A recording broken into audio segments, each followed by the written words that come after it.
The lingering emotions and post-war trauma from the Nigeria-Biafra conflict persist, particularly for those who suffered significant losses. The recent congratulatory message from Peter Obi, former Labour Party presidential candidate, to former head of state General Yakubu Gowon on his 90th birthday has sparked debate. Specifically, it raised questions about whether Gowon, who oversaw the 1967 to 1970 war, should apologize to Igbo for their experiences in one of Africa's most devastating genocidal wars. Well, we'll find out, because this is the Eastern Eye, and I'm Alex Obodo.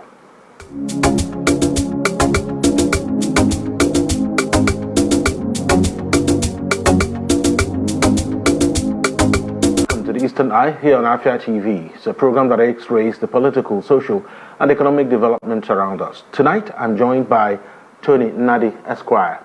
He is the Secretary General, Lower Niger Congress, and co-convener of the Nigerian Indigenous Nationalities Alliance for Self-Determination, NINAS. Thank you so much, sir, for joining me tonight on the Eastern Eye. Thank you. Welcome, viewers. I'm sure you already know the backstory to this. Peter Obi congratulated Gowon on his 90th birthday, and lots of things were written. But a lot of people, especially from the southeast, took exception to his write-up, insisting that it was against the spirit of Igbo and the spirit of Biafra. What's your take on it? Incidentally, I'm one of those who are incensed. That is the highest degree of offense is what Peter Obi has committed by going to congratulate the Yakubu Gowon, who presided over the genocide that took, by Gowon's own account, 5 million. He said that Gowon said in public space that they had to kill 5 million people to keep Nigeria one. Most accounts point to 3.5 million and all of that, but Gowon himself said that they had to kill 5 million people. And the reason it has become so very offensive, and I'm sure Peter Obi himself will have seen the umbrage of the Igbo globally about that, it will have been a gaffe. But when the explanation he then tried to give after the initial tweet was even a lot more infuriating. Peter Obi has urinated on the grave of those 5 million Easterners that were killed in that genocide. Peter Obi is insulting the collective intelligence of the Igbo just because of some narrow pursuit, personal pursuit. Peter Obi wants to be president of Nigeria that does not exist. And the matter is made even far worse by the fact that the constitution that has rendered us slaves in our homeland and rendered the rest of indigenous Nigerians slaves in the hands of the caliphate that imposed it by brigandage. Peter Obi started his campaign, his presidential campaign in 2000 and, just ahead of this 2023 presidential election. He started his campaign by saying that the constitution of Nigeria is not the problem. That constitution was imposed as a victory charter from that war of genocide by the very Murtala Muhammad who initiated the genocide 29th July 1966. I want us to connect it to see the gravity of what has been done, because a demand will be made on Peter Obi to apologize to the Igbo worldwide. And the person speaking is a survivor from that genocide. At the time the war ended, I was 3 years old. I wasn't born the day the coup of January 1966 happened. I wasn't yet born. I wasn't yet born the day the counter coup of Murtala Muhammad and Yakubu Gowon and co happened. And that will tell you, I was born in the middle of October that followed that counter coup in July. And so if you heard about the Biafran children that died of starvation and kwashoko, the person speaking with you, but for the grace of God, was in the heart and heat of it all through. And living with it, I'm therefore not telling you what somebody told me. I couldn't have been old enough to see how it all happened, but I was impacted enough to begin to ask questions of those who, participated. I was privileged to have how will I even describe Ojukwo's participation in the process. I'm sure many in Enugu and all over Nigeria remember that when it became Pronaco, the process that has become known as now, when it became Pronaco, Ojukwu chaired the plenary sessions of Pronaco in Enugu. When we finished with Pronaco, Ojukwu was one of my plaintiffs in the suit challenging the legitimacy of the 1999 Constitution. What is 1999 Constitution? It was the carryover of 1979 Constitution. How did we come about the 1979 Constitution? Murtala Mohammed commissioned the draft in 1975 when he came to the point where they had to chuck away the Gowon that they had put in front without any real powers of his own. It was the caliphate that was moving. And Murtala Mohammed was the military head of the head of the military wing of that caliphate that executed that genocide. And so the Gowon that oversaw it and became the one who, if one person is known to the world as having presided over that genocide, it is Yakubu Gowon. If Peter Obi was some kind of youth, you could ignore him, but he's not. I'm sure and I'm certain that he's a bit older than myself, and he's not a stranger to the things that had happened, particularly the question of the constitutional arrangements. If these things were things of the past, things that have gone away, of course we will say, let's forgive and forget and move on. But it hasn't gone nowhere. It's in fact worse. That war that many thought ended in 1970 did not end in 1970. It was continued unabated. It only moved to the economic front.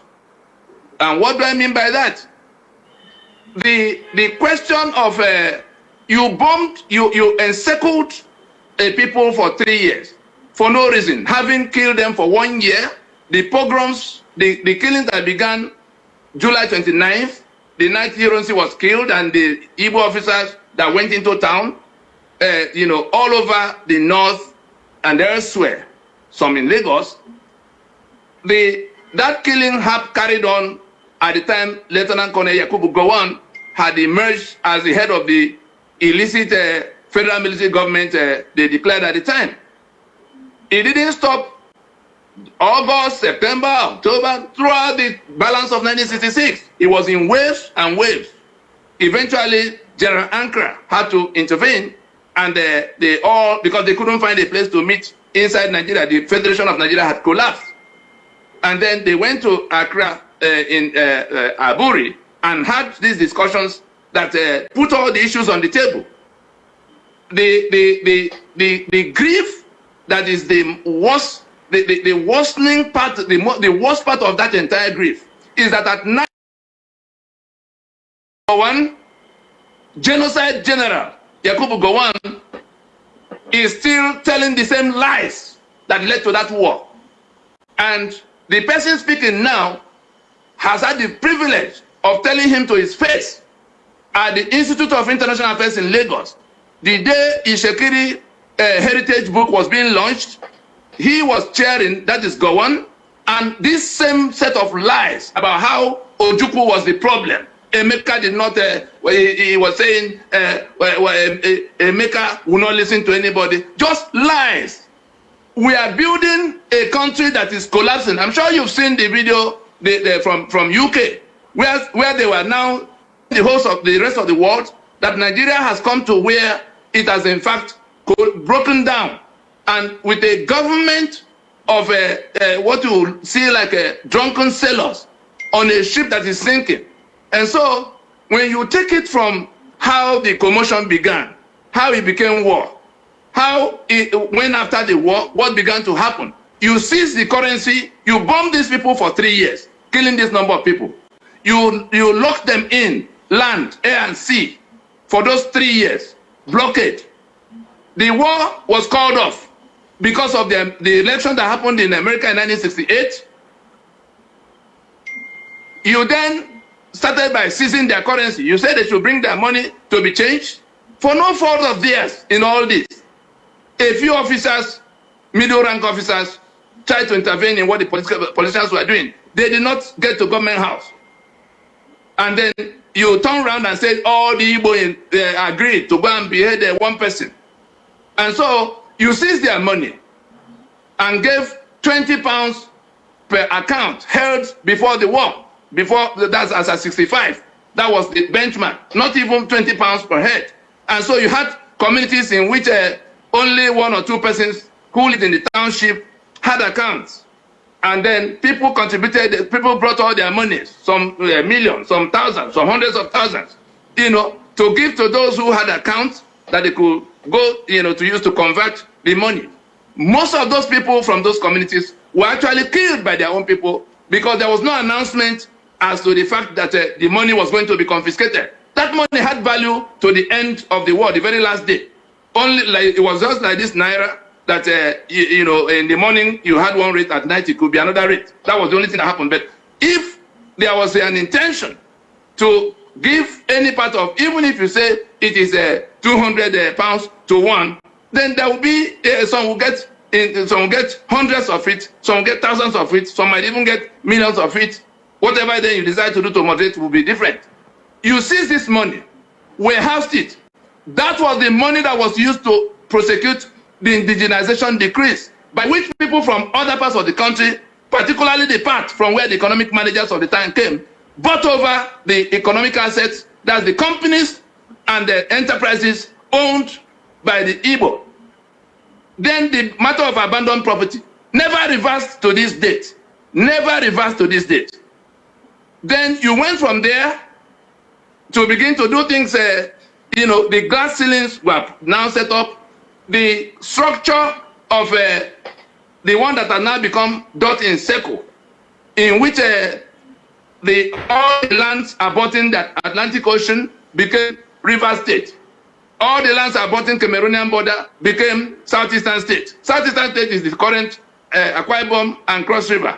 River State of the time is the current Rivers and Bayelsa, all in an attempt to lock down the Igbo East. Nigeria went ahead, just in that desperation, to kill the Igbo, to strangulate the Igbo. Look at what is going on in their so-called southeast of today. All designed to be so. Otherwise, nobody can convince me that one riffraff will sit in one corner of Finland and it becomes impossible for Nigeria to know what to do. Or that someone Nnamdi Kanu will now be reason everybody is helpless. It is the people that were carrying out the genocide, who could not finish the business in 1970, that are still presiding over what is going on in the place. All right. Okay. How did we arrive at the 36 states? Okay. How did we arrive at the local government, the 74 local government areas that have made Igbo the minority that will not even have any voice to lay a complaint? Yeah, then you come to the exclusive list. Yes. How did the assets that belong to Igbo, to the regions of the time? We will get back to all that, but let me specifically ask you: do you think that General Gowon needs to apologize for the war that happened between every day from 1970? Every day from January of 1970, Yakubu Gowon was in depth of that apology. He was even this day. He's still alive now, thank goodness. God kept, on the day I had to challenge him on this matter. I had to stop him in the middle of his speech. He was speaking. And then, because he lied again, I disrupted his speech and told him to his face that I'm happy that God has kept him alive to witness the collapse of that Nigeria that he and his co-murderers built on the foundation of Igbo blood, and that he will be alive to witness the burial ceremony of that. The event collapsed. Let anybody who can investigate it. Of course, he had his all those permanent secretaries, those super permanent secretaries of the time, Ishekiri ones amongst them, who were present at that. Let everybody find out whether the day Ishekiri launched their heritage book at the Institute of International Affairs in Victoria Land, Lagos, whether Tony Nadi did not disrupt Yakubu Gowon in the midst of his false presentation, in the midst of his lies. So that's how it has come to where he remains unapologetic. The constitution they imposed as victory charter from that war is now tormenting everybody to death. Ijo is dying. Yoruba is dying. Middle belt, his own middle belt is being decapitated. Everything is upside down. The development that was happening, and happening very well, in the eastern region of Emma, in the western region of Awolowo, in the northern region of Ahmadu Bello. How did we lose that federation? Oh yes, it's a Ironsi that changed everything. No, Ironsi was decree number 34 of 1966, did not touch the structure of the Federation of Nigeria. Everything you are told in Nigeria is a lie. When you look around, you will see the evidence of what happened. You will then begin to imagine the intention for building everything on falsehood. Look at how that Nigeria has become. 230 million people with no direction, selling 3 million barrels of crude oil, and a bunch of I don't even have the kind of word that could describe them, sitting in Abuja, pretending they have a country. You put my signature on a document I did not make, that now becomes the basis of confiscating my land and my sovereignty and conscripting me into a union of death that Nigeria has become, unitary Nigeria. Caveat, I enter a caveat. The Nigeria we are complaining about is the unitary Nigeria defined by this unitary constitution of 1999. Nigeria, the federation, died in 1966 and was buried in 1967.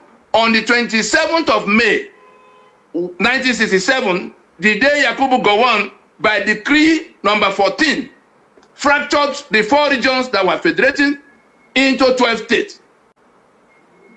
That was the day they buried that Federation of Nigeria as agreed in Lancaster House. Everything they had done since that time, all the federal governments of that time have been illicit to this date.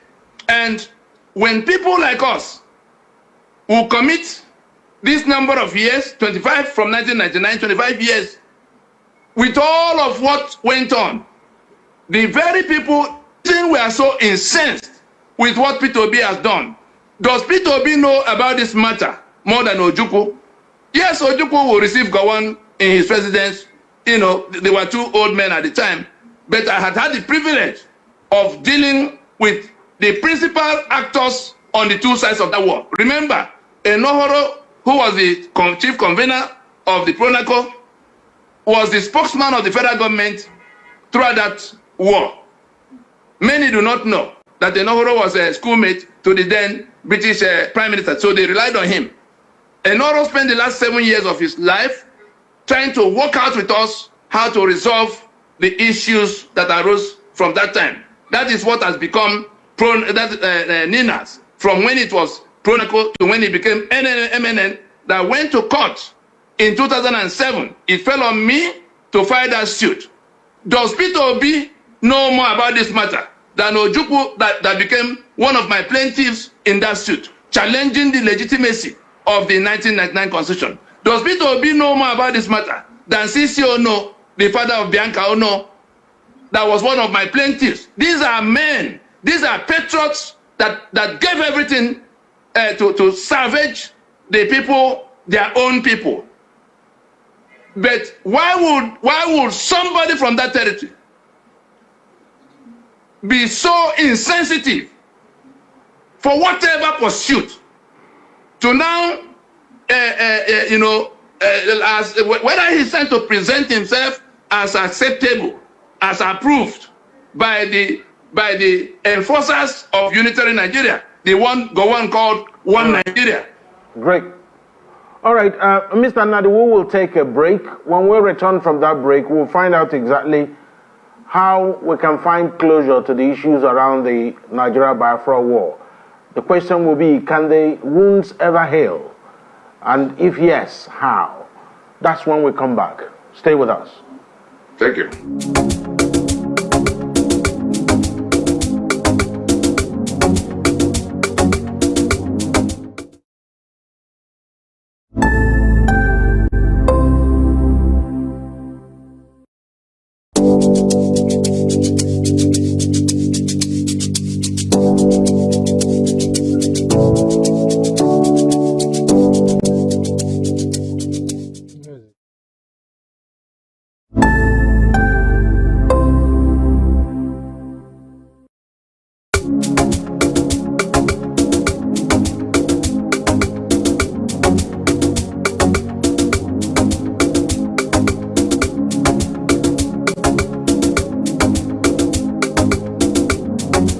Back to the Eastern Eye here on Afia TV, to a program that x-rays the political, social, and economic developments around us. My name is Alex Obodo, and I still have on the line, joining me graciously from Lagos, Tony Nadi Esquire, is the Secretary General of NINAS, and of course, he's been providing perspectives on the subject matter tonight.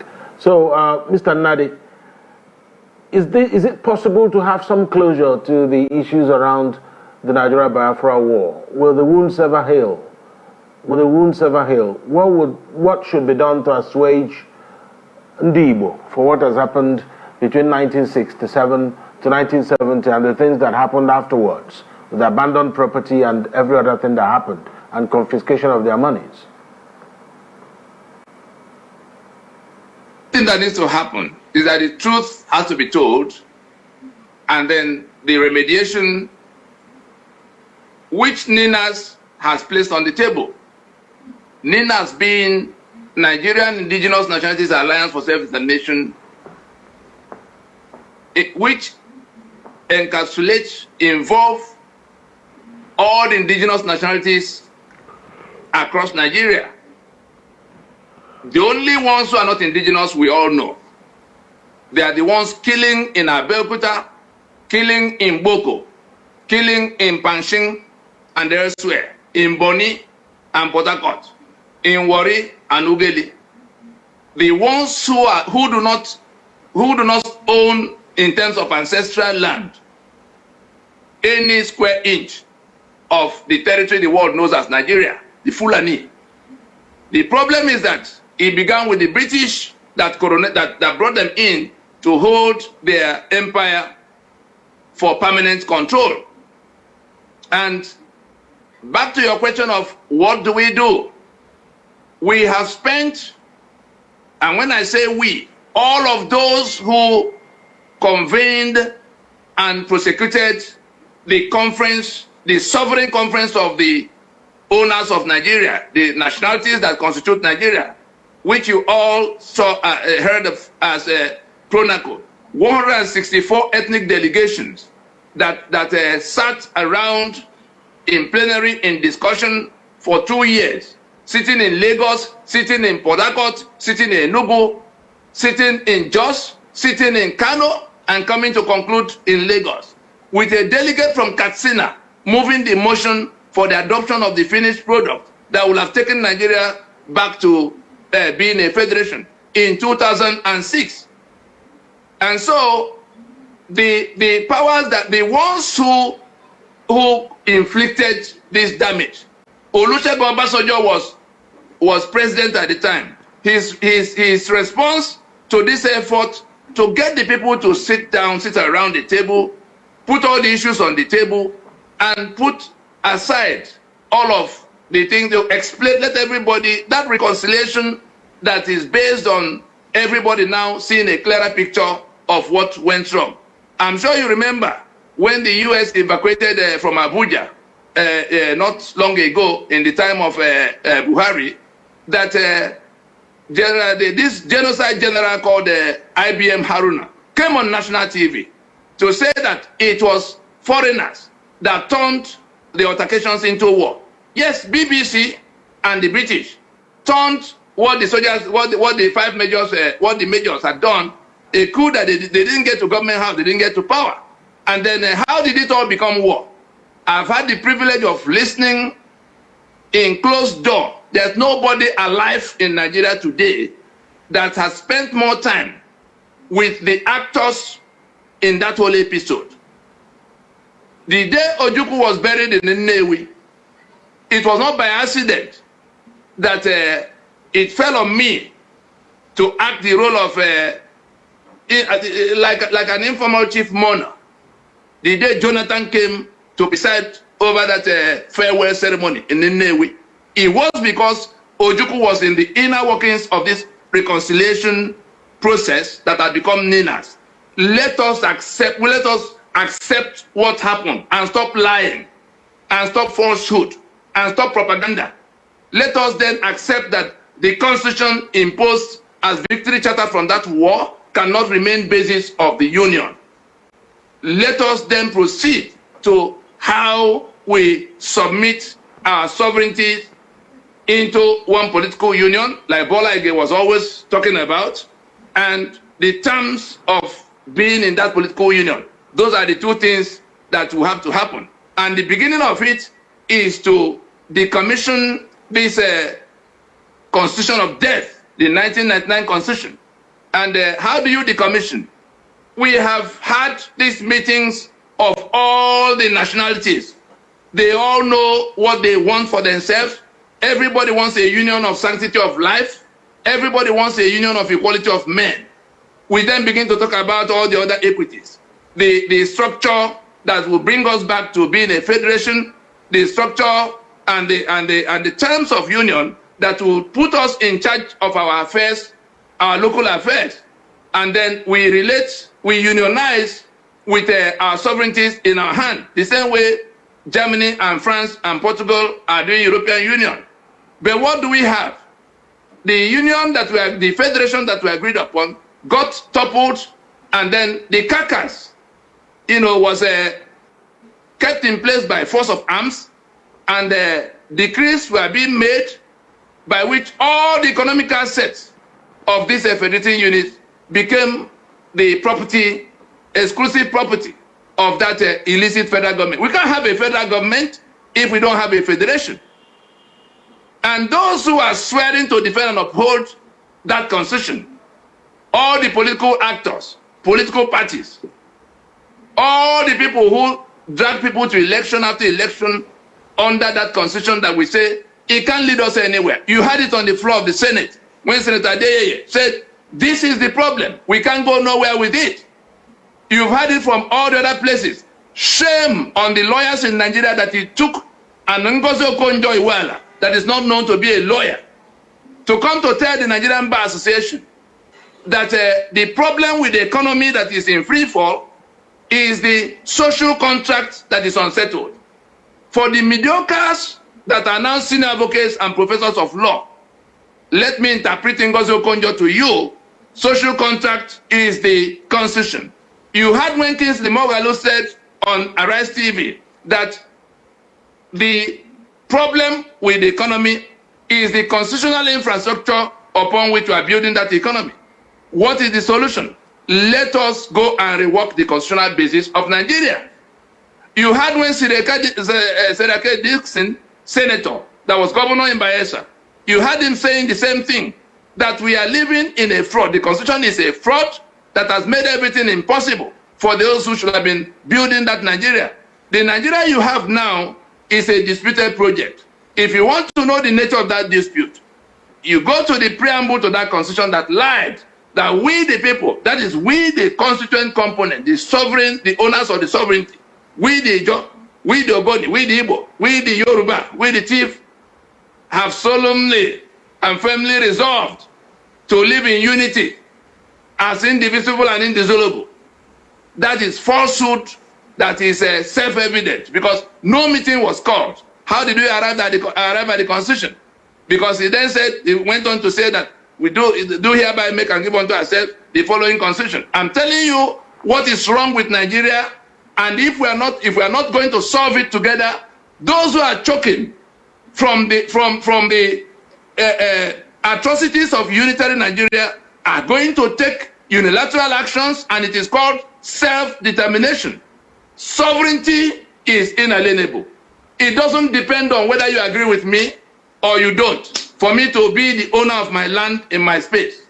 And the remedy that is available to all of those who are choking in Nigeria, whether they are being beheaded in the Middle Belt, or their economic assets have been taken in Ijo land, or they are being chased around the Yoruba land. You saw when they beheaded the Ekiti Kings, even with the Yoruba president called Bola Tinubu. And so the problem that we have to solve now is to go back to those three falsehoods by going to a transition immediately. Every day we postpone that transition to go and solve this problem.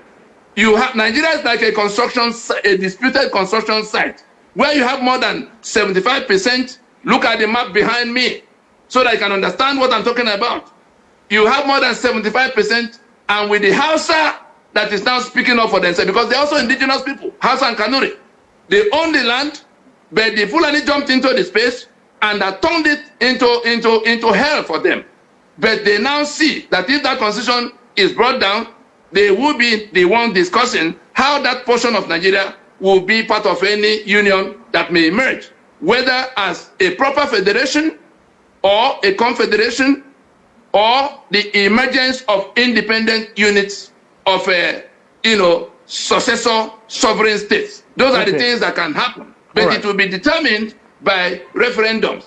And we're saying NINAS has placed on the table since December 16, 2020, something that could solve this problem.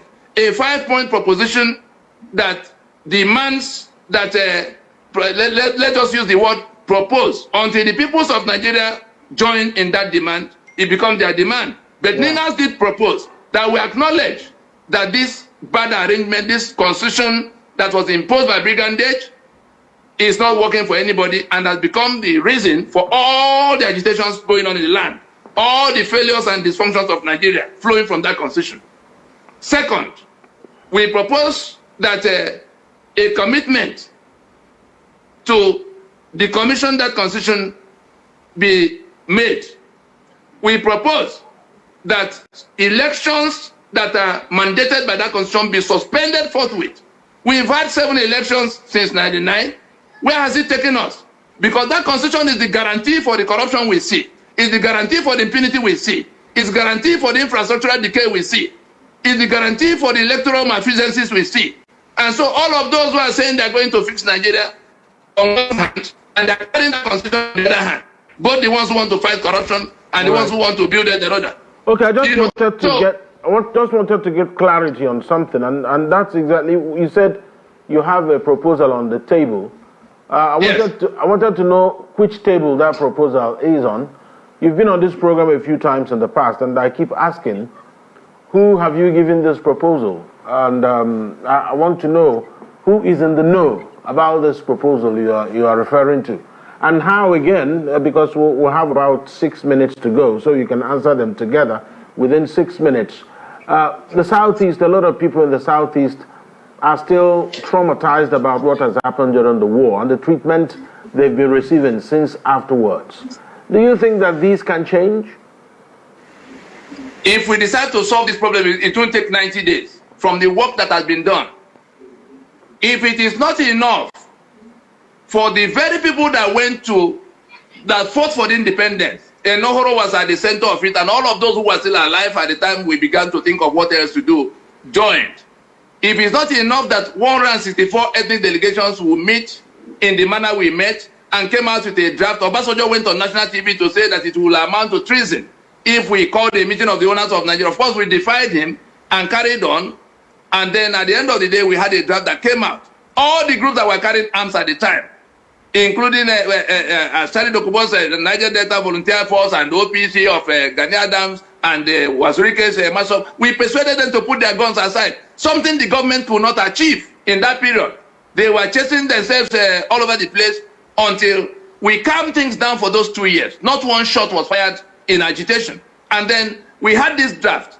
We then went to court to say, let us, if a Nohoro will be plaintiff in such a suit, in a federal high court of Nigeria, in which the Attorney General of Nigeria joined the issues with us, he came to court to respond on behalf of the federal government, that was the president and the managers of the National Assembly, speakers, Senate president. And so we formally placed these demands on the table, going as far as the court, in which Attorney General came on behalf of the federal government. We said, this constitution is a fraud that has to be wound down, that has to be terminated.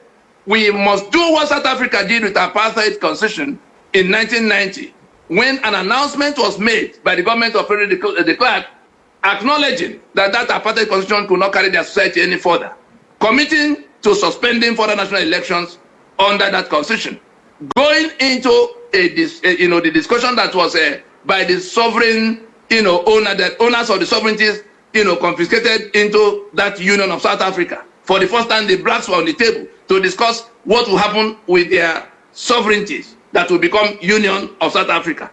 And then from there, they rolled out, they agreed on all kinds of things, made constitution out of it before they began to go to election. What do we have today? What Ninas did was, through all these processes, coming out in December of 2020 to place a formal proposition before the country, and that if we had 128 signatories, including generals, including a former vice president, the leaderships of the regional,